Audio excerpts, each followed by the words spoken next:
Баршаңызға қайырлы күн достар. Бүгін біз ақ тұздық дайындап үйренеміз. Жылдам әрі дәмді бұл тұздықты көп тағамдарға пайдалануға болады. Яғни фастфудтарға, кәуап, тағы басқа тағам түрлеріне қолдануға болады. Бұл үшін бізге аскөк қажет. Тұздалған қиярдың суы, сарымсақ және майонез қажет. Өзімізге керек мөлшерде майонезді өлшеп алғаннан кейін оған бірінші сарымсақты күштен өткіземіз.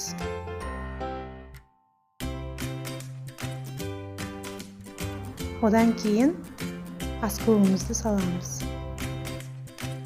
Тұздалған қиярдың суын қосып, жақсылап біркелкі араластырамыз. Мінекей тұздығымыз дайын болып қалды. Үй жағдайында жасауға болады. Бұл тез әрі жылдам дайындалатын тұздық.